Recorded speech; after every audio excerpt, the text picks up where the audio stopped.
নমস্কার বন্ধুরা, আমার বিয়েটা যেভাবে হয়েছিল তা আপনাদের ভিডিওর মাধ্যমে দেখানোর চেষ্টা করব। বিয়ে হচ্ছে এমন একটা গুরুত্বপূর্ণ অধ্যায় যা মানব জীবনে অনেক কিছু পরিবর্তন করে আনে। আমার পিতা প্রথমে আমাদের আসনে প্রণাম জানিয়ে এবং মাতা প্রণাম জানিয়ে বিয়ের কার্যক্রম শুরু করেছিল। এই আমাদের ফ্যামিলিতে ভাই, বাবা, মা, বৌদি সবাই একসঙ্গে। মেয়ে পক্ষ থেকে যখন আমাকে দেখতে আসে তখন আমার নিজের বৌদি বিয়ের বরণডালা নিয়ে তাদের সম্মুখীন উপস্থিত হওয়ার জন্য যাচ্ছে। আমি, মা, ভাই, মামি সবাই একসঙ্গে ঘর থেকে বেরিয়ে বিয়ের মণ্ডপে আমি প্রণাম করি। প্রণাম করার পরে আমরা একসাথে যারা আমাকে দেখতে এসেছে তাদেরকে প্রণাম জানাই। প্রণাম জানার পরে একে একে সবাই আমাকে আশীর্বাদ করে। আশীর্বাদ করার পরে আমি আমার স্বস্থানে বসে পড়ি। আমার কাকা পরিচয় পর্বের জন্য আমাকে অনুমতি দেয়। তারপর আমি নিজের পরিচয় একে একে সব কিছু বলতে থাকি। নিজের নাম, পিতার নাম, মাতার নাম, বংশ পরিচয়। এরপর আমাকে তারা কিছু প্রশ্ন জিজ্ঞেস করে। আমি সেই প্রশ্নগুলো সঠিক উত্তর দিই। দেওয়ার পরে মেয়ের পক্ষ থেকে তার পিসেমশাই প্রথমে তার পরিচয় দেয়। তারপর দাদু কিছু কথা বলে। কথা বলার পরে তার পরিচয় দেয় যে সে কী কাজ করে। তারপর তার দাদা উঠে দাঁড়ায়, সেও কিছু বলে, তার পরিচয় পর্ব দেয়। একে একে সবাই পরিচয় দেয়। তার মামা, সেও বলে সে কে। আমরা আসলে তখন চিনতাম না। পরিচয় দেওয়ার পরে তিনি বিয়ে সম্বন্ধে আমাকে অনেক ধারণা দেন। বিয়ে খুবই একটি গুরুত্বপূর্ণ অধ্যায়। বিয়ে মানুষ একবারই করে। বিয়ে করে মানুষ জীবনে উন্নতি লাভ করতে পারে। সঠিকভাবে জীবনে পথ চলতে হয়। সব কিছু তিনি বলার পরে ভগবানকে স্মরণ করে প্রার্থনা করে যাতে আমাদের দাম্পত্য জীবন অনেক সুখের হয়ে থাকে। তারপর মেয়ের মামা আসে আমাকে আংটি পরানোর জন্য। তিনি তারপর আমাকে আংটি পরায়। আংটি পরানো কার্যক্রম শেষ হওয়ার পরে তিনি আমাকে আশীর্বাদ করেন ধান ও দুব্বার দ্বারা। এরপরে আমি তাকে প্রণাম করি। প্রণাম করার পরে তিনি আমাকে মিষ্টিমুখ করায়। এরপরে তার এক দাদা আসে, সেও আমাকে ধান ও দুব্বার দ্বারা আশীর্বাদ করে। তারপরে তার পিসিমশাই আসে, তিনিও আমাকে আশীর্বাদ করে। তাকেও আমি অনেক সম্মান জানাই। এরপরে মিষ্টিমুখ করায়। এরপর মেয়ের এক দাদা আসে আমাকে আশীর্বাদ করানোর জন্য। তিনি আশীর্বাদ করিয়ে আমাকে মিষ্টিমুখ করায়। মিষ্টিমুখ করানোর পরে তিনি আমাকে জল দেয়। জল খাওয়ানোর পরে আমি তাকে মিষ্টিমুখ করাই এবং জল খাওয়াই। এরপর আশীর্বাদ করার জন্য আসে মেসো, তিনিও আমাকে আশীর্বাদ করেন। আমি তাকে প্রণাম জানাই। প্রণাম জানানোর পরে মেয়ের দাদু আসে, তিনি আমাকে অনেক সুন্দরভাবে আশীর্বাদ করেন এবং ভগবানকে স্তব্ধ করে অনেক কিছু বলেন যাতে আমরা সুখী থাকতে পারি। তারপর মেয়ের দাদু ঈশ্বরকে স্মরণ করে আনন্দে আত্মহারা হয়ে কেঁদে ফেলে। আসলে বিয়ে যত আনন্দের ততটাই একটু কষ্ট লাগে কাছের মানুষের। তিনি আমাকে অনেক কিছু বলেন যে তার খেয়াল রাখার জন্য। এরপর আমি কথা দেই যে আমি যাকে বিয়ে করব তার সর্বক্ষণ তার পাশে থাকব। এই কথা বলার পরে তিনি আমাকে আশীর্বাদ করেন। তাদের আশীর্বাদ পর্ব শেষ হলে আমাদের নিজেদের লোক, আমার নিজের পিতা আসে আমাকে আশীর্বাদ করার জন্য। তিনি ধান ও দুব্বার দ্বারা আমাকে আশীর্বাদ করেন। এরপরে আমার নিজের মাতা আসে, তিনি আমাকে মিষ্টিমুখ করান এবং জল খাওয়ানোর পরে আশীর্বাদ করেন। আশীর্বাদ কার্যক্রম দেখে আমার পাশের ভাই অনেক খুশি ছিল। এরপর আমার ঠাকুমা আসে, আমাকে জল খাওয়ায় এবং মিষ্টিমুখ করানোর পর আশীর্বাদ করে। এরপর আমার ফ্যামিলিদের যারা আছে তাদেরকে দেখতে চায়। একে একে আমরা সবার পরিচয় দেই, আমার ভাই, বৌদি। এরপর আমার নিজের দাদু, তিনি আসে আমাকে আশীর্বাদ করার জন্য। এরপর সবাই একে একে আমাকে আশীর্বাদ করে। দাদু আমাকে অনেক ভক্তি সহকারে আশীর্বাদ করে, পরমপিতা পরমেশ্বর ঈশ্বরকে অর্পণ করে। এরপরে আমার নিজের বৌদি আমাকে আশীর্বাদ করার জন্য আসে। তিনি আমাকে আশীর্বাদ করেন এবং জল খাওয়ান। এরপর দিদা আসে, দিদাও আমাকে আশীর্বাদ করে, মিষ্টিমুখ করায়। আমি ভিতর থেকে অনেক খুশি ছিলাম। আমার দিদার বড় বোন এরপরে আসে আশীর্বাদ করার জন্য। তিনি আমাকে আশীর্বাদ করেন এবং জল খাওয়ান। এরপরে ধান ও দুর্বার দ্বারা আমাকে আশীর্বাদ জানান। আমিও তাকে অনেক সম্মান দিই। এরপর আমার নিজের দিদা আসে আমাকে আশীর্বাদ করার জন্য। তিনি আমাকে ধান ও দুর্বার দ্বারা আশীর্বাদ করেন। এরপরে মিষ্টিমুখ করান, জল খাওয়ান। আমি অনেক আনন্দিত ছিলাম, সবাই অনেক আশীর্বাদ করেছিল। এরপর আমার নিজের দিদা যে বিয়ের বরণডালা সেটা হাতে তুলে নেয়। হাতে তোলার পরে আমার মাথায় স্পর্শ করায়। আসলে হিন্দু নিয়ম নীতি অনুযায়ী এই বরণডালা স্পর্শ করতে হয়। এরপরে আমার নিজের ভাই আসে আমাকে আশীর্বাদ করার জন্য। সে বলতেছিল যে কোনটা আগে খাওয়াবে আমাকে। তারপরে একে একে মা বুঝিয়ে দিল যে এইটা দাও, এইটা। বুঝতে পারলো, সে আমাকে ধান ও দুর্বার দ্বারা আশীর্বাদ করলো এবং তাকে আমি সম্মান জানালাম এবং আমার বড় ভাইও বিয়ের বরণডালা কপালে টাচ করলো। এরপরে একে একে দিদারা অনেক আনন্দিত হলো এবং আমার দিদা পাশে নৃত্য করতেছিল। এটা দেখে আমার মামি হাসতেছিল। অনেক মনের ভেতর থেকে সবাই অনেক হ্যাপি ছিল। তখন দিদা বলল যে যারা বাদ্যকার তাদেরকে বাজানোর জন্য। তখন একটু পরে আমি ঘরে চলে এলাম। ঘরে চলে এসে তখন সেই বিয়ের ঐতিহাসিক গুরুত্বপূর্ণ নৃত্য তারা চারপাশে আমাকে বরণকুলার দ্বারা নৃত্য করতে লাগলো। সবাই অনেক আনন্দিত ছিল।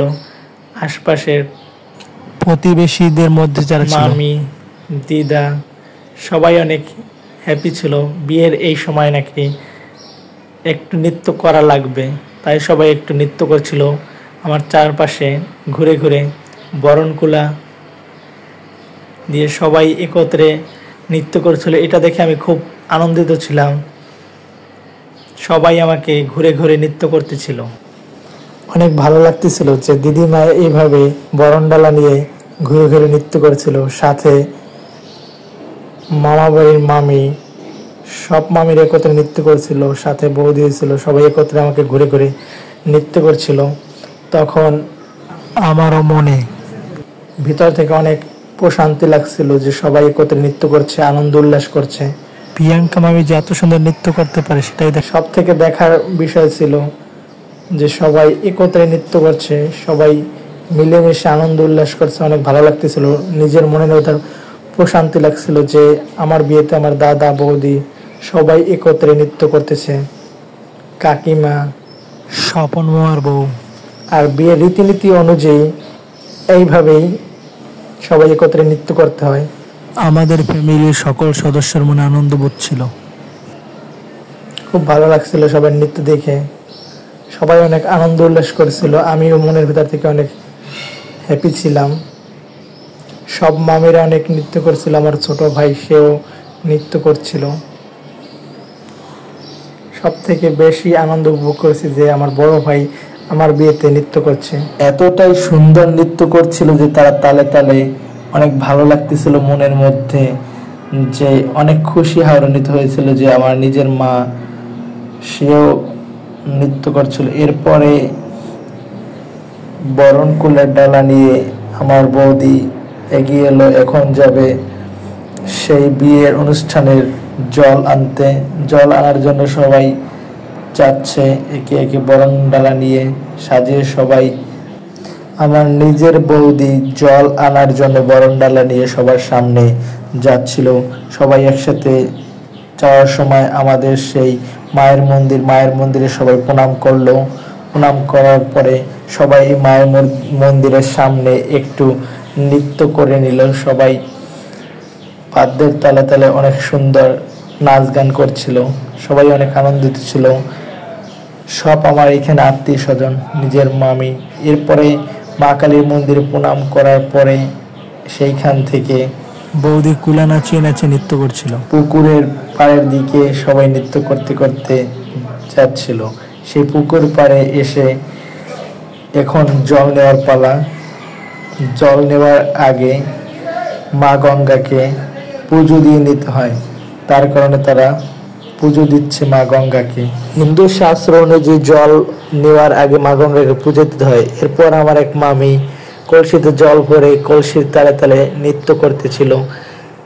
নৃত্যটা ছিল দেখার মতো, অনেক সুন্দরভাবে সে নৃত্য করছিল। এরপর মা গঙ্গাকে এর সাথে পুজো দিতেছিল আমার বৌদি, মামি এবং আমার নিজের কাকিমা। সেই ভিডিও এখানে তুলে ধরা হয়েছে। সবাই একসাথে মা গঙ্গাকে পুজো দেওয়ার পরে সেইখান থেকে জল নিচ্ছে তারা। একে একে সবাই জল নেওয়ার কার্যক্রম শেষ করার পরক্ষণে সবাই একসাথে উঠে এলো সেই পুকুর পাড় থেকে জল ভর্তি করে সবাই একসাথে উলুধ্বনির মাধ্যমে বাড়ির উদ্দেশ্যে রওনা হলো। বাড়ির উদ্দেশ্যে রওনা হওয়ার আগে পথিমধ্যে সবাই অনেক ঘুরে ফিরে নৃত্য করতেছিল। যে যার মতো অনেক আনন্দিত ছিল। আমার নিজের বৌদি তার সাথে সে অনেক আনন্দ উদযাপন করছিল আমার বিয়ে। তারপরে একজন বলল যে বরণডালা ঘুরে ঘুরে নৃত্য করতে হয়। তারপরে সে একটু নৃত্য শুরু করে দিল। আমাদের দিদিমাদের উঠোন পার হওয়ার পরে ইতিমধ্যে সেই আমাদের পুকুর পাড়ের কাছা হাঁটতে হাঁটতে নৃত্য করতে করতে দোলতে দোলতে একসঙ্গে উপস্থিত হচ্ছে আমাদের বাড়ির ওইখানে আসার পরেই একত্রে সবাই অন্যভাবে একটু নৃত্য করার চেষ্টা করতেছে। বিয়ে মানে হচ্ছে আনন্দ উল্লাস, সবার মুখে হাসি, সবাই একসাথে অনেক খুশিতে আত্মহারা হয়ে যে যার মতো নৃত্য করতেছিল। এখানে বিয়ের অনুষ্ঠানে সবাই ব্যস্ত হয়ে পড়ছিল। সবাই ব্যস্তর কারণে যে যার মতো নৃত্য করতেছে, যে যার মতো কাজকর্ম করতেছে। সবাই অনেক আনন্দ উপভোগ করছিল। দুই মামি আমার বিয়েতে অনেক সময় নৃত্য করছিল। সাথে আমার দুই দিদিমাও অনেক আনন্দ দিয়েছিল। তারা আনন্দে আত্মহারা হয়ে নৃত্য করছিল। যে যার মতো আনন্দ অনুষ্ঠান উপভোগ করছিল। এটা দেখে আমি অনেক হ্যাপি ছিলাম। দুই মামির সুন্দর নৃত্যের সঙ্গে আমার দিদাও যুক্ত হয়ে নৃত্য করতেছিল। পাশে এক দিদা হাততালি দিচ্ছিল। বিয়ের কার্যক্রমে সবাই যে যার মতো ব্যস্ত ছিল। কেউ নৃত্য করতেছিল, কেউ কাজে ব্যস্ত ছিল, কেউ হলুদ বাটার জন্য ব্যস্ত ছিল।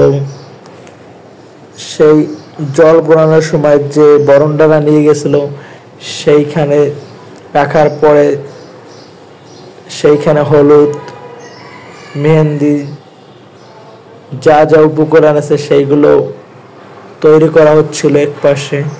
অন্য পাশে সবাই বাদ্যের তালে তালে নৃত্য করতেছিল। অনেক সময় নৃত্যর পরে এখন সেই বরণডালার কাছে এলো আমার বৌদি। বৌদি আসার পরে সেই পাটা পুঁতা দিয়ে সেই বিয়ের উপকরণগুলো তৈরি করতে লাগলো। পাটা পুঁতার উপরে সেই বিয়ের উপকরণগুলা তৈরি করা হচ্ছিল। সবাই দেখিয়ে দিচ্ছিল আমার বৌদিকে যে কিভাবে এগুলো প্রথমে কোনটা আগে তৈরি করতে হবে, কোনটা কতটুকু তৈরি করতে হবে, আমার দিদা দেখিয়ে দিচ্ছিল। এরপরে বৌদি হলুদ উপকরণ তৈরি করার চেষ্টা করছিল। আস্তে আস্তে একে একে উপকরণগুলা দেওয়ার পরে সবগুলো উপকরণ আস্তে আস্তে পাটার উপরে বেটে সুন্দরভাবে তৈরি করা হচ্ছিল। বিষয়টি সবাই পাশ থেকে দেখছিল। এখন উপকরণগুলো তৈরি করার পর এখন প্রস্তুতি শেষ। এখন আমার স্নান করার পালা। যে উপকরণগুলো তৈরি হচ্ছিল সেগুলো দেখে স্নান করব, এর জন্য আমার নিজের ভাইয়ের সাথে আমি বিয়ের কার্যক্রমে বেরিয়ে পড়লাম। আমার নিজের ভাই নিয়ে আসলো যে স্থানে বসে স্নান করানো হবে, সেই স্থানে আমি প্রণাম জানিয়ে বসে পড়লাম বিয়ের পিঁড়িতে। প্রথমে আমার নিজের মাতা তেল অর্পণ করেছেন আমার মাথায়। তারপর আস্তে আস্তে চারিপাশের লোক দেখতেছিল বিষয়টি, যে কিভাবে হলুদ মাখানো হচ্ছে। পাশ থেকে দিদা দেখিয়ে দিচ্ছে কিভাবে হলুদ মাখাতে হবে, 2 হাত দিয়ে মুখে চারপাশে। তারপর আমার সারা শরীরে হলুদ দিয়ে দিলেন আমার নিজের মা। পাশ থেকে এই দৃশ্যটি দিদা মামিরা সবাই দেখতেছিল। বিয়ের নিয়ম অনুযায়ী যেভাবে হলুদ দিতে হয় সেইভাবেই আমাকে হলুদ দিয়েছিল। হলুদ অর্পণের জন্য একে একে সবাই এগিয়ে এলেন এবং তারপরে আমার নিজের বৌদি আমার মুখে হলুদ অর্পণ করলেন এবং হাতে। সব দিকে পাশে আমার নিজের মাসি দাঁড়িয়ে আছে। বন্ধুরা দেখতে পাচ্ছেন এখানে আমার দিদা, মামি, নিজের বৌদি, দাদা সবাই উপস্থিত আছে এবং চারিদিকে নিয়ম অনুযায়ী সেইভাবেই হলুদ উদযাপন হচ্ছিল গায়ে হলুদ পর্বে। তারপরে আমার মামি হলুদ অর্পণ করলেন এবং আস্তে আস্তে সব কার্যক্রম চলতেছিল একে একে। আমার একটা জিনিস খুব ভালো লাগছিল যে সব মামিদের পেয়েছিলাম বিয়েতে এবং তারা হলুদ দেওয়ার পরে আমাকে সেই গঙ্গা জল দিয়ে স্নান করাচ্ছিল। এরপর মাসি এলো, মাসিও সেই গঙ্গা জলের ঘটি দিয়ে স্নান করিয়েছিল। তারপরে এলেন অরিত্র ঠাকুমা, আমাদের আদরের দিদিমা, তাকে আমি প্রণাম করলাম। পাশে ছিল আমার নয়ন ভাই। নয়ন ভাই অনেক খুশি ছিল আমার বিয়েতে থাকতে পেরে, কারণ সে কয়েকদিন পরে চলে যাবে সিঙ্গাপুর। সে থাকতে পেরে অনেক হ্যাপি ছিল। সেই আমাদের আদরের মামি সেই ঘটে দিয়ে স্নান করিয়ে দিলেন। পাশে আমার নয়ন ভাই আমাকে হলুদ দিয়ে দিচ্ছে আমার পায়ে। সে হালকা হালকা সেই জলে ভিজে যাচ্ছে। এখন আমার সেই নয়ন ভাই আমাকে হলুদ দেওয়ার পরে সেই জলে ছিটে অর্পণ করলো এবং সবাই সুন্দরভাবে হলুদ দিল এবং স্নান করালো। সবাই একসাথে ঘটির জল দিয়ে আমাকে ইচ্ছা মতো স্নান করালো। বিয়ের দিন যে এত সুন্দরভাবে স্নান করানো হয় গঙ্গা জল দিয়ে তা আমার জানা ছিল না। আমার বিয়েতে আমি স্নান করার পর বুঝতে পারলাম। আস্তে আস্তে সবাই স্নান করানোর পর স্নান করার পর্ব শেষ করলাম। এখন সে একটি রীতি অনুযায়ী 2টি পান রাখা হয়। এইখানে একটি বিছনার চাদর রাখা হয়েছিল এবং আমি আমাদের পূজার মণ্ডপে প্রণাম করে বিয়ের জন্য পোশাক পরিধান করে সেইখানে উপস্থিত হলাম এবং এই আমার সেই ড্রেস আপ গেট আপ। যেখানে বিছনার চাদর রাখা হয়েছিল সেখানে প্রণাম করে আমি কিছুক্ষণ দাঁড়িয়ে রইলাম। দিদা বলতেছে যে এইভাবে দাঁড়া, 2টি পা সমান করে। এখন আমাকে বলল বসতে, আমি বসে পড়লাম সুন্দরভাবে। সেই নিয়ম রীতি অনুযায়ী ওইখানে মা আমাকে সুন্দরভাবে সাজিয়ে দিলেন বিয়ের সাজ। বিয়ের দিনে কাজল লাগাতে হয়, তাই মা আমাকে কাজল দিয়ে দিলেন আমার সেই ভুরুতে। এখন আমাকে ওইভাবে বসে থাকতে বললেন এবং আমাকে আশীর্বাদ করলেন। আমি মাকে প্রণাম করলাম। তারপর বিয়ের রীতি অনুযায়ী একটা নিয়ম আছে যে বিয়ে করার পরে মাকে যাতে ভুলে না যায় কোনো সন্তান, এর জন্য এইখানে সেই অনুষ্ঠানটি পালন করা হবে। মা আমাকে বরণকুলা স্পর্শ করালেন এবং এর জন্য তাকে জড়িয়ে ধরলাম। মা আমাকে জড়িয়ে ধরলো। তারপর সেই রীতির অনুষ্ঠান শেষ। এরপর যার যার মতো আমরা উঠে পড়লাম। এখন আমার সেই বিয়ে করার জন্য যাওয়ার পালা। ঘর থেকে এখন আমি বের হলাম। আস্তে আস্তে সবাই আমার সাথে বের হলো। প্রথমে নিয়ম অনুযায়ী ডান পা দেওয়ার, আমি ডান পা দিলাম। আস্তে আস্তে আমি বের হলাম। বিয়ে রীতি অনুযায়ী বিয়ে করা যাওয়ার সময় ঘট মঙ্গলের প্রয়োজন হয়। এখন মেয়ের ছোট ভাই আমাকে মিষ্টি মুখ করলো। এই যে ঘট মঙ্গল পর্ব শুরু হয়ে গেল। এখন তাকেও আমি মিষ্টি মুখ করালাম এবং তারপর তাকে জল খেতে দিলাম। এরপর ঘট মঙ্গল করার সময় কিছু নিয়ম নীতি পালন করা হয়। এই নিয়ম নীতি অনুযায়ী বরণডালা থেকে 2টি পান আনা হলো এবং সেইটি কাগজে এমনভাবে দেওয়া হলো যাতে কেউ না দেখে। লুকিয়ে ছোট ভাই তার পান আমার কাছে দিল এবং আমি আমার পান তার কাছে দেওয়ার পরে বলল যে এই পান মুখে দিতে এবং মুখে রাখতে বলল কিছুক্ষণ। তারপর মুখে রাখার পর ওই স্থান থেকে উঠে দাঁড়ালাম। তারপর বলল যে জড়িয়ে ধরতে একে অন্যকে। তারপর জড়িয়ে ধরলাম। পাশে আমার নিজের দিদিমা ছিল, সে ঠিকঠাক ভাবে শিখিয়ে দিলেন আমাদের কিভাবে একে অপরের সাথে মোলাকাত করতে হয়। এরপর মেয়ের ছোট ভাইকে সবাই বলল যে আমাকে প্রণাম করতে, তারপর সে প্রণাম করলো। এরপর এক বড় দাদা আমাকে কোলে করে বিয়ের জন্য নিয়ে যাচ্ছে। স্বাস্থ্যবান থাকার কারণে বেশি দূর নিতে পারলো না, আমার উঠোনের একটু সামনেই নামালেন এবং তারপর আমাদের চলন এবং বরযাত্রী সহকারে একত্রে সবাই একসাথে রওনা হলাম। আমার বিয়ে বলে কথা, একটু স্টাইল তো মারতেই হবে। তাই আমার বৌদিকে বললাম যে সানগ্লাসটা একটু পরিয়ে দিতে। বৌদি দিল নিজের হাতে সানগ্লাস পরিয়ে। সবাই পথ দর্শন করতেছিল আমার দাদা যে এইভাবে সবাই ওঠে। চারিদিকে অনেক জুনি লাইট ছিল, সবাই অনেক আনন্দিত ছিলাম এই সময়টা। পাশে আমার সেই প্রসেনজিৎ ভাই এবং সেই শুভজিৎ ভাই এবং বৌদি, আমার নিজের বোন, কাকাতো বোন তোরা, মামা। 2 মিনিট হাঁটার পরেই আমরা রাস্তার সামনে চলে এলাম। প্রথমে আমি গাড়িতে উঠলাম। বিয়ের জন্য 4টি হাইয়েস্ট গাড়ি ভাড়া করা হয়েছিল। এই যে সেই গাড়িগুলো। এখন সবাই গাড়িতে উঠে পড়লাম। গাড়িতে উঠে পড়ার পরে এখন গাড়ি চালানো হবে। গাড়িগুলো ছিল অনেক নতুন, নিউ ব্র্যান্ডেড, তাই এগুলো ভাড়া করেছিলাম। ইতিমধ্যে চলে এলাম মেয়েদের সেই বাড়ির কাছে। এখন আমরা সেই গেটের কাছে উপস্থিত হলাম। সবাই মিলে আমি প্রথমে গেলাম সবার সামনে। আস্তে আস্তে পথিমধ্যে সবার সামনে উপস্থিত হলাম। এরপরে আস্তে আস্তে গেটের সামনে দেখলাম লোকজন ভিড় করেছে। এইখানে তাদের ঠাকুমা, মাসি, পিসি, মামা, তারপরে সেই অজানা অনেক ব্যক্তিত্ব যাদের আমি তখন চিনতাম না। এখন সেই গেটের উদ্বোধনে ঢোকার পালা। এখানে অনেক কিছু আয়োজন করা হয়েছিল, দেখার জন্য অনেক দাঁড়িয়ে ছিল, আমাকে অনেক ছবি করতেছিল। এখানে আশেপাশে তার বৌদি সবাই একত্রে দাঁড়িয়েছিল। এখানে আমরা বসলাম। বসার পরে আমার সেই শালি, যাকে চিনতাম না, সে প্রথমে মিষ্টি মুখ করালো। তারপরে আমার দাদা পাশে ছিল, তারপরে আমার দাদাকে মিষ্টি দিল।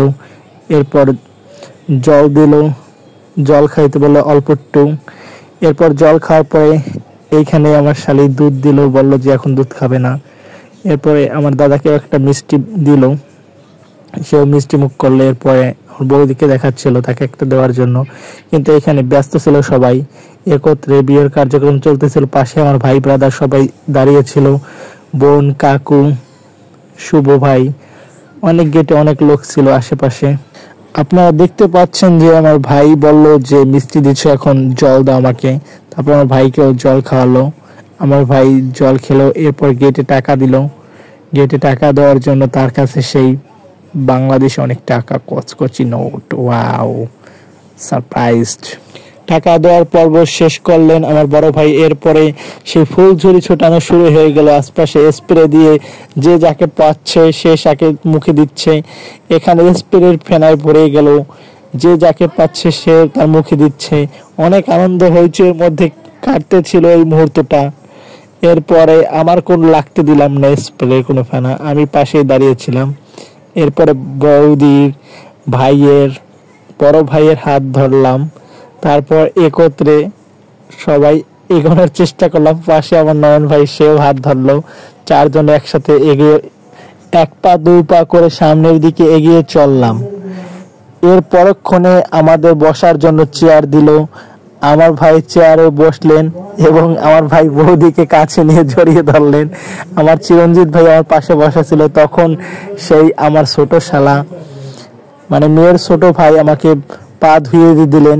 এরপর তার দিদিমা গামছাটা এগিয়ে দিলেন পা মোছার জন্য। আমাকে সুন্দরভাবে পা ধোয়ানোর পরে পা মুছিয়ে দিলেন।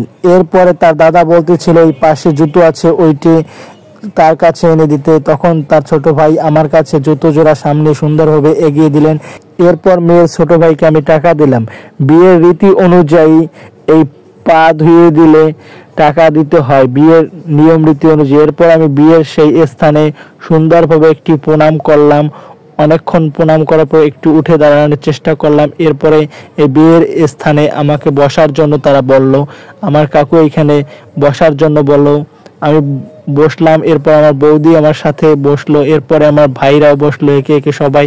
এই যে সেই খাওয়ার স্থান, এই যে আমাদের বরযাত্রী যারা উপস্থিত ছিল, নির্বাণ ভাই, গোবিন্দ দাদা, জামাই, মামা, সবাই একত্রে খাবার খাচ্ছিল।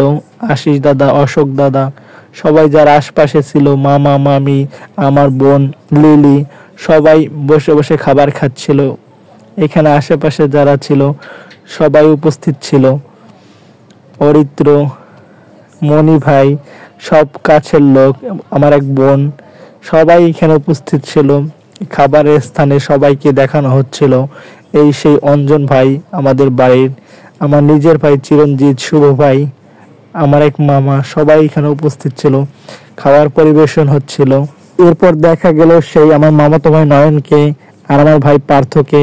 এই পাশে আমার সেই মামি, আমার সেই প্রাণপ্রিয় দিদিমা, আমার বন্ধু জয়, আমার কাকিমা, আমার বোন তোরা, সবাইকে দেখা যাচ্ছিল। খাবারটা বেশ মজার হওয়ায় সবাই সুন্দরভাবে পরিবেশন করছিল। আশেপাশে সেই আমার দাদুকে দেখা গেল, আমার কাকাকে দেখা গেল, আমার মামিকে দেখা গেল, আশপাশের সবাইকে দেখানো হলো। সেই আমাদের মামি, দীপ্ত ভাই, তোরা, সবাই একত্রে ছিল এইখানে। বিয়ের নিয়ম নীতি অনুযায়ী সবাইকে সবভাবে দেখানো হলো এইখানে। এখন আমার এই সাজানোর পালা। বিয়ের ফিরিতে বসার অপেক্ষার প্রহর শেষ। আমিও বসে পড়লাম মালা নিয়ে বিয়ের ফিরিতে। এখন মেয়ের মামি আমাকে সুন্দরভাবে সাজিয়ে দিলেন, আস্তে আস্তে করে চন্দন লাগিয়ে দিলেন, মুকুট পরানো হলো আমাকে। এরপর দেখানো হলো মেয়ের বাবাকে। মেয়ের বাবা ঠাকুর মশাইয়ের নিয়ম অনুযায়ী যেখানে যেখানে তিলক লাগাতে বলেন সেইখানে সেইখানে তিলক লাগালেন তিনি। এখন তার কিছু মন্ত্র বলার পালা। সে মন্ত্র শুরু করলেন, ঠাকুর মশাই আগে শুরু করলেন, এরপর মেয়ের বাবা শুরু করলেন। আমি মনে মনে একটু অদ্ভুত চিন্তা করছিলাম। আমিও ঠাকুর মশাইয়ের মন্ত্র মনে মনে শুনতেছিলাম। অনেক সুন্দরভাবে অনেক সময় নিয়ে মন্ত্রতন্ত্র পাঠ করা হচ্ছিল এই বিয়ের অনুষ্ঠানে। চারপাশে সবাই বসেছিল।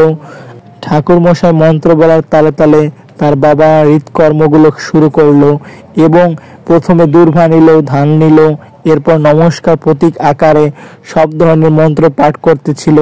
আমিও শুনতেছিলাম পাশ থেকে। আশেপাশে অনেক লোকজন এসেছিল এই বিয়ে দেখতে। অনেক সুন্দর পরিবেশ ছিল। বাড়ির আঙিনা অনেক জায়গা ছিল। পাশে আমার বৌদি বসা ছিল। তার বাবাকে বলা হচ্ছিল এইভাবে এইভাবে করতে, সেই ঠিকভাবে শিখিয়ে দেওয়া হচ্ছিল।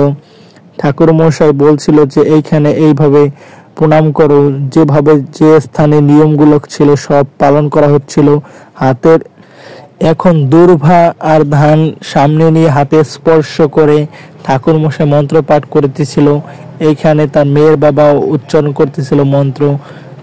আশেপাশের অনেক লোকজন হয়েছিল এই বিয়ের উপলক্ষে। অনেক লোকজন এসেছিল।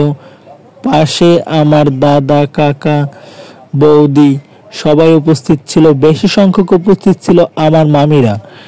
এখন মেয়ের বাবা সেই একটি ধুতি পাঞ্জাবি নিয়ে আমাকে স্পর্শ করে মন্ত্র পাঠ করতেছিল। ঠাকুরমশাই যে নিয়ম অনুযায়ী বলছিল সেইভাবে পাঠ করতেছিল এইখানে।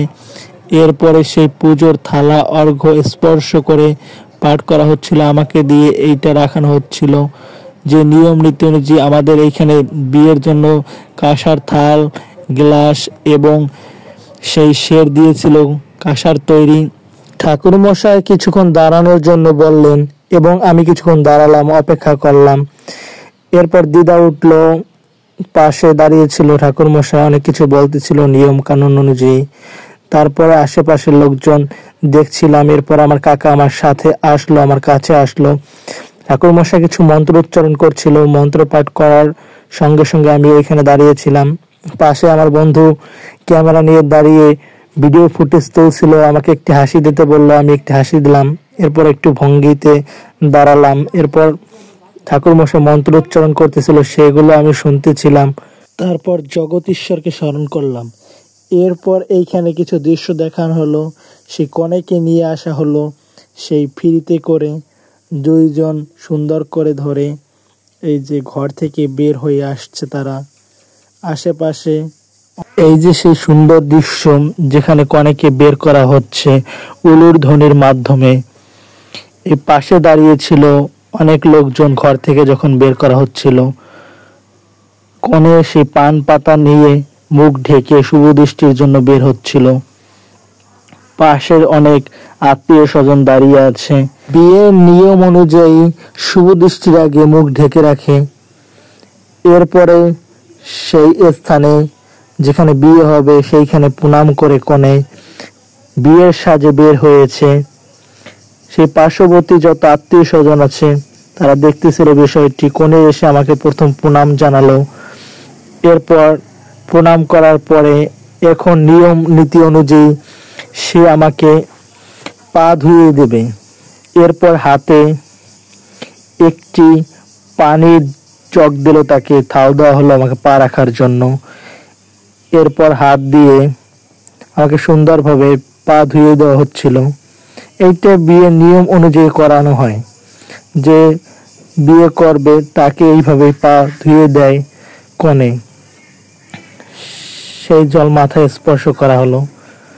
এরপর সুন্দরভাবে পা পছিয়ে দেওয়া হলো। হিন্দু ধর্ম রীতি অনুযায়ী এইখানে পা পোছানোর পরে সেই তেল অর্পণ করানো হয়। এর জন্য পায়ে তেল অর্পণ করলেন কনে। এই দৃশ্য মনোরম ছিল, কারণ একজন স্ত্রী হওয়ার জন্য তাকে অনেক কিছু করতে হয়। স্বামীর যত্ন সহকারে তাকে নিয়ম রীতি পালন করতে হয়।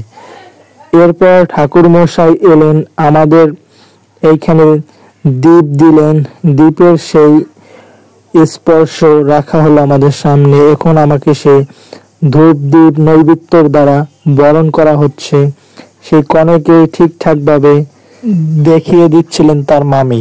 এরপর সে বরণ করে প্রণাম জানিয়ে উঠে দাঁড়ালেন। আমিও সঙ্গে সঙ্গে উঠে দাঁড়ালাম। এখন পালা হচ্ছে বিয়ের পিঁড়িতে বসার পালা। বিয়ে করতে গেলে প্রথমে আসা যাক মালা বদলের পালা। এখন সেই কনে আর আমি একসঙ্গে সম্মুখে দাঁড়ালাম। সেই ঠাকুর মশাই আমাদের নমস্কার যে মন্ত্র পাঠ করে সুন্দরভাবে সেই স্থানে দুজনকে প্রণাম করে মালা নিয়ে দাঁড়াতে বললেন। আমরাও দাঁড়িয়ে গেলাম। এরপর ঠাকুর মশাই মন্ত্র উচ্চারণ করতে শুরু করলো এবং মন্ত্র পাঠ করার সঙ্গে সঙ্গে আমি ওইখানে প্রণাম জানালাম। এখন শুরু হয়ে গেল সেই 7 পাকে বন্ধন। 7 পাকে বন্ধনের জন্য প্রথম পাক শুরু করলেন সেই কনে। প্রথম পাক দেওয়ার পরে আমাকে সামনে এসে নমস্কার করলেন। এইভাবে নিয়ম অনুযায়ী 7টা বার ঘুরতে হয় তার স্বামীকে। বিয়ের নিয়ম নীতি অনুযায়ী 7 বার প্রদক্ষিণ করতে হয়। এইভাবে একে একে দুয়ে দুয়ে 7 বার প্রদক্ষিণ করা শুরু করলো কনে। হিন্দু ধর্ম বিয়ের নিয়ম অনুযায়ী 7 পাকে বন্ধন বলা হয়, কারণ যে স্ত্রীকে প্রথম জীবনে পাবে সে 7 জন্ম পর্যন্ত এই স্ত্রীকে পেয়ে থাকবে। এর কারণে 7 পাকে বাধা বলা হয়ে থাকে। যারা হিন্দু ধর্ম মতে চলে তারা এটা বিশ্বাস করে যে একজন মানুষ 7 জন্ম পর্যন্ত এই স্ত্রীকে লাভ করবে। এর কারণে বিয়েতে অনেক নিয়ম কানুন নীতি পালন করা হয়ে যায়। এরপরে 7 পাক শেষ।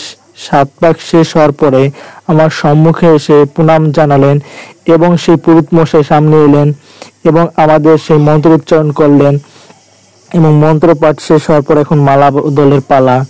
7 পাক ঘোরার পরে এখন আমরা মালা বদল করব। দুইজনকে বলে দিলেন সবকিছু, কে আগে পরাবে। এরপরে কোণে আমাকে প্রণাম জানিয়ে প্রথমে মালা পরিয়ে দিলেন। এরপর আমার পালা। এরপর আমিও সুন্দরভাবে কনেকে গলায় মালা দিয়ে দিলাম। কনের দিদিমা পাশে দাঁড়িয়েছিল, সে তো দেখে মহা খুশি। এরপর কনে আবার সেই মালা আমার গলা থেকে নিয়ে তারটা আমি নিলাম, এইভাবে আবারও তাকে পরিয়ে দিলাম। এখন পাশে যারা আছে তারা সেই বিয়েটি দেখতেছিল যে এইভাবে আমরা 7 বার মালা বদল করছিলাম। আমি তাকে সুন্দরভাবে স্পর্শ করে মালা পরিয়ে দিলাম, সেও আমাকে সুন্দরভাবে পরিয়ে দিল। আশপাশে যারা ছিল বিয়ের নিয়ম নীতি সঠিকভাবে পালন হচ্ছিল সেটা দেখে সবাই মহা খুশি। এখন সেই শুভ দৃষ্টির পালা। আমাদের একটি সুন্দর একটি তোয়াল দিয়ে উপরে ঢেকে দিলেন যাতে কেউ না দেখতে পারে আমাদের শুভ দৃষ্টি, আমরা সুন্দরভাবে শুভ দৃষ্টি যাতে করতে পারি। এইখানে দীপ ও নৈবেদ্য সামনে রাখা হয়েছিল যাতে ভগবানের আশীর্বাদ পাওয়া যায়। আশীর্বাদও পেয়ে গেলাম। তারপর শুভ দৃষ্টি করা হলো। সে আমাকে দেখে তাকিয়েছিল এবং হাসি দিচ্ছিল অনেকবার। পছন্দের জীবন সঙ্গীকে পাওয়া ভাগ্যের ব্যাপার। আর এইখানে সেই তিলক দিয়ে এরপর আমার হাত দিয়ে মেয়ের ওইখানে পরানো হচ্ছিল। এরপর আমি তাকে সুন্দরভাবে চন্দনের ফোঁটা দিয়ে দিলাম। এরপর দুইজন সম্মুখে দাঁড়িয়েছিলাম। যে ক্যামেরাম্যান ছিল সে সুন্দরভাবে বিয়ের পরিবেশ ফুটিয়ে তুলছিল, উঠাচ্ছিল। চারপাশে লোকজন বিয়ে দেখছিল। পাশে দিদা মেয়ের মুকুট নিয়ে দাঁড়িয়ে পড়লো, দেখে চোখ মুখ ঢেকে গেছে। পুরোহিত তখন বললো একটু উপরে তোলো। এখন তাকে বলল যে শাড়িটি একটু ধরলো। তার দিদিমার শাড়িতে ধরে সুন্দরভাবে গোছানোর চেষ্টা করেছিল। পাশে তার মামি দাঁড়িয়েছিল, তার মামিকে বলল যে এইভাবে এটা করো। এখন যারা বিয়ে দেখতে এসেছিল এই বিয়ের অনুষ্ঠানে তাদের দেখানো হচ্ছিল। মামি, মাসি, পিসি, বোন, দীপ্ত ভাই, লিলি বোন, কাকিমা সবাইকে দেখানো হচ্ছিল। এরপরে দেখানো হলো দিদিমাকে, এক জ্যাঠা, সেই আমার অন্তোষ কাকু, সবাই দাঁড়িয়েছিল। বিয়ের আসরে যারা যারা ছিল সবাইকে দেখানো হচ্ছিল লাইটিং দিয়ে। আকর্ষণীয় পরিবেশ ছিল, মনোরম সেই আনন্দ ভরা পরিবেশে আমরা দাঁড়িয়েছিলাম। এখন সেই শাড়িটি নিয়ে আমি মেয়ের মাথায় পরিয়ে দিলাম, ঘোমটা আকারে ঢেকে দিলাম। নিয়ম অনুযায়ী এখন বিয়ের ফিরিতে বসার পালা। সেবা দিয়ে ফিরিতে প্রস্থান করবো আমি। এখন আমাদের হাত বাঁধনের সময় এসে গেছে। আমি প্রথম হাতে রাখলাম, তারপর একটি পান পাতা দেওয়া হলো, এর উপর একটি গুয়ার গাছ দেওয়া হলো, তারপর মেয়ের হাত রাখা হলো। এরপর আরেকটি পান দিয়ে আমাদের ওখানে বন্ধন করে দিল। এটা হচ্ছে 7 জন্মের বন্ধন।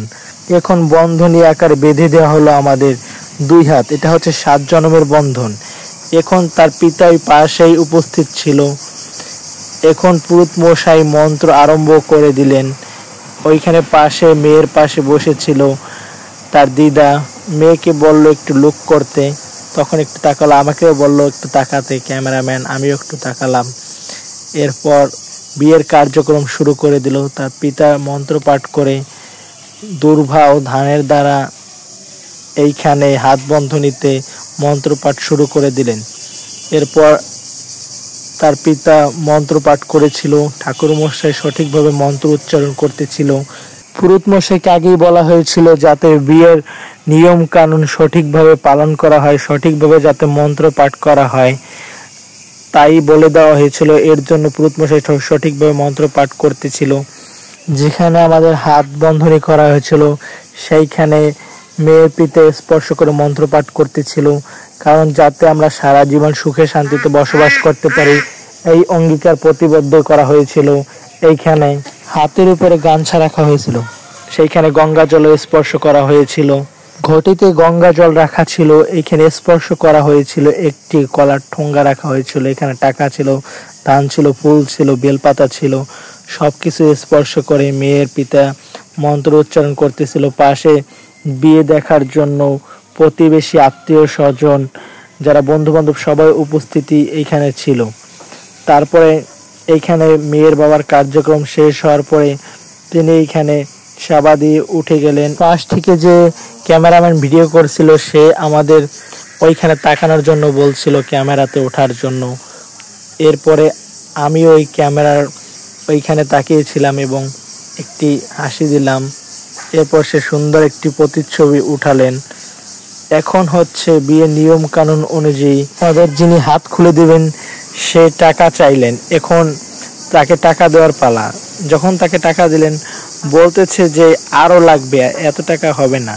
নেওয়ার জন্য বললেন 1000 টাকা, তারপরে তার হবে না। সে বলছে এইভাবে এত কম টাকা হাত খোলা যাবে না।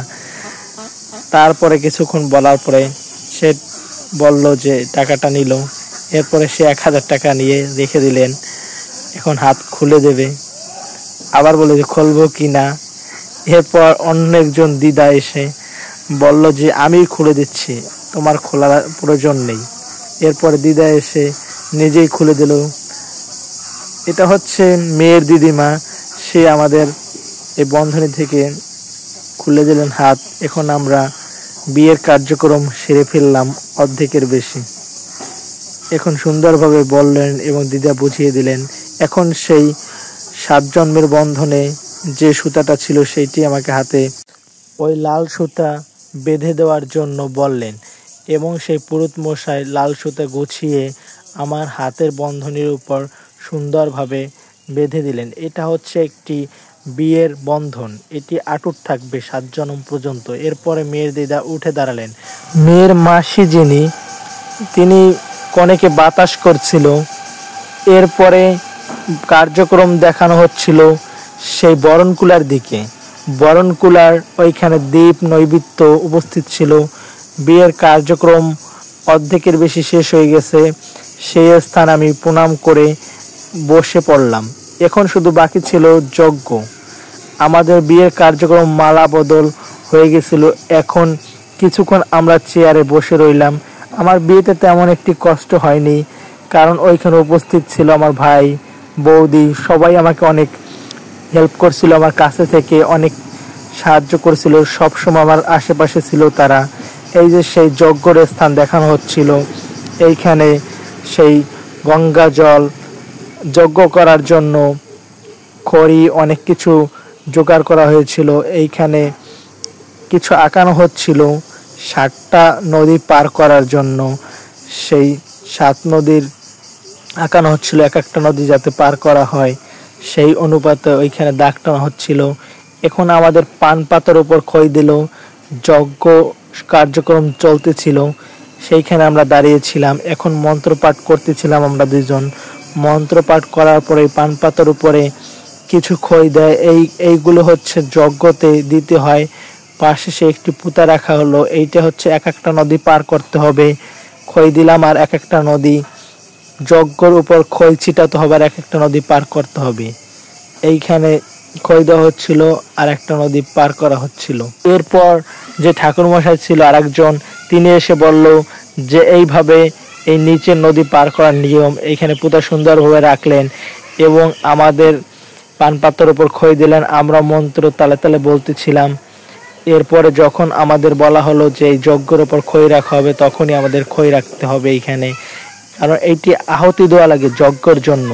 এইভাবে আমরা 4-5টা নদী পার করে ফেললাম এবং মন্ত্র পাঠ করতেছিলাম আমি সুন্দরভাবে।